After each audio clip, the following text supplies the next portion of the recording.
Attacks are on the rise. Okay. Current attack statistics, they're coming. Education is 3% of nation state attacks, but is going up on ransomware quickly.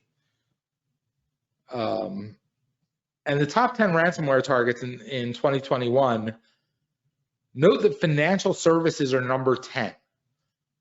That's actually kind of scary because they spend $50 million a year. They're still attacked, but the rest of us are under way more danger. The threat is there. Again, we always put the source just so that you can check it. But the worst of the worst in public safety, poisoning a town after breaching its water supply. The intruders spent between 3 to 5 minutes inside the system, changing the sodium hydroxide level from 100 parts per million to 11,100 parts per million. Now, really quickly, what's sodium hydroxide? You know what it is. The other word for it is lye. You put that into drinking water, people die. They got in through a remote access software, TeamViewer, which allows RDP, a remote desktop protocol. Fortunately, it was found quickly, but this is what we have to worry about. And the Iranian government sponsored APT cyber exploits, exploiting Exchange and Fortinet vulnerabilities in furtherance of malicious activities. These are government sponsors attacks against the public infrastructure. And this goes back to what I was mentioning before. This is a recent CISA alert. We're now seeing our Iranian activity across multiple U.S. critical infrastructure sectors specifically. So it's really happening right now. Hafnium, this was the Microsoft Outlook zero-day vulnerability that was exploited. Over 30,000 U.S. organizations were hacked. And it says by unpatched server vulnerability, but there was no patch. It truly was a 0-day. The patch came out quickly, but you couldn't know if you were vulnerable yet.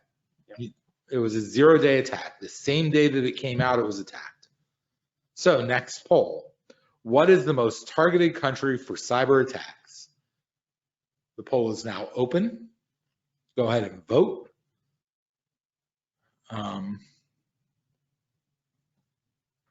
And this one I'm going to do very quickly because I suspect we'll do very well. Let's see.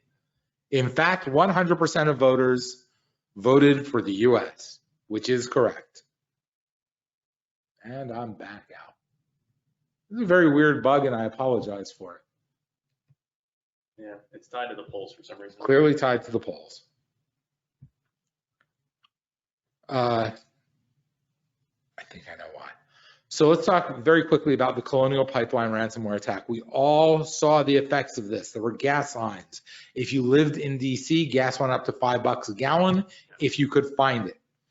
It reminded me of the 70s when I was a kid and we went through all of that. But ransomware poses to organizations, doesn't matter the size of the sector, but energy is critical infrastructure. So, and it was a government-backed attack, or at least a government-backed, I should rephrase that. It was a government-backed exploit. Whether or not Russia denies it was a government-backed attack, but they used tools built by government-sponsored hackers.